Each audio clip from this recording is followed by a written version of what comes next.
Hey everyone, and welcome to your 5 minutes of wellness check-in. Do you ever find yourself feeling unconfident? And do you want more self-love in your daily life? Well, you've come to the right place, and I'm here to share 3 of my top tips to finding that confidence and self-love that I know you want. My name is Alyssa McMasters, and I am the owner and creator of the Let Me Introduce Yourself to Your Self-Love course. I'm a one-on-one mentor, and I'm a speaker that helps girls and women find that confidence and find the self-love that they are searching for.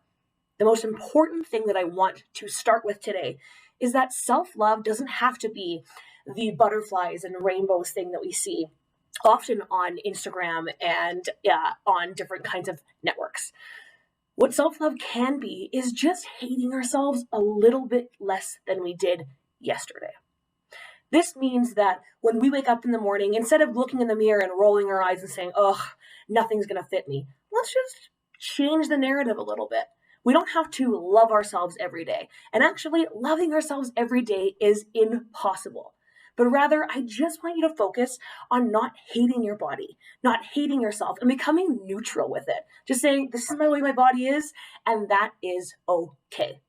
The 3 tips we have today are going to discuss a couple different things you can do that take about 10 minutes a day that really increase your confidence slowly and surely. Confidence and self-love is also one of those things that don't happen overnight, and it's like working out. You have to work out your confidence and your self-love like a muscle in order to see real results. The first thing, I want you to make a name for your insecurity bully. We all have that insecurity bully. That person in our head, that little voice that tells us that we're not good enough. It's really hard to tell that voice to bugger off because it's ourselves. But when we put a name to it that is not our own, we are able to differentiate that name from ourselves to really understand that those thoughts, those intrusive thoughts, are not good for us and they are not us.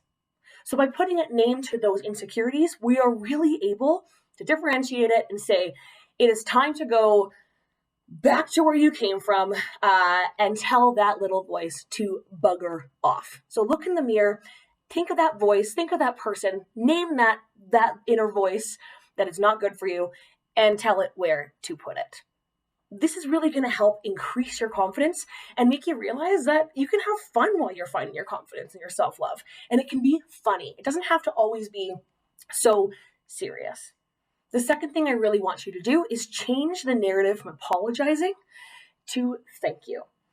As women and as people, we are asked to apologize for everything. We're asked to apologize for the way we look. We're asked to apologize for the work we do or the work we decide not to do. We're asked to apologize for the way we speak.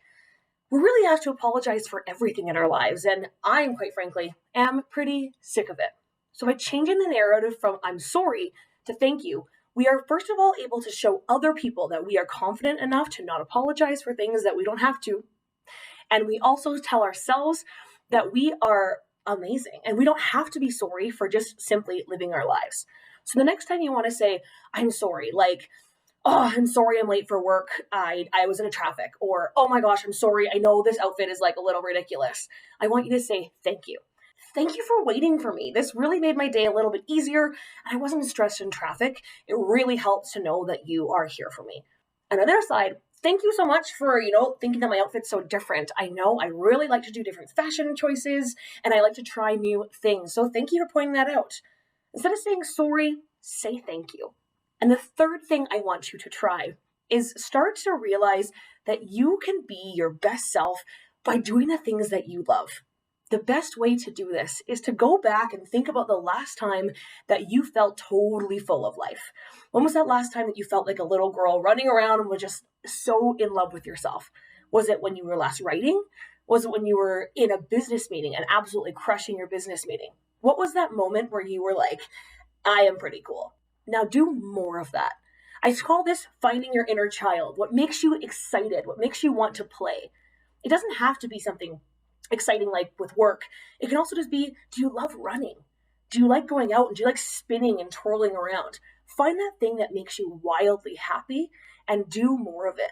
By doing that, we bring ourselves and our vibrations to a totally different point where we can find the love for ourselves that we need. So to recap, here are the 3 things that I want you to try this week. Name your insecurity bully. This is going to be really important to differentiate yourself from that little voice in your head. Number 2 is change the narrative from I'm sorry to thank you.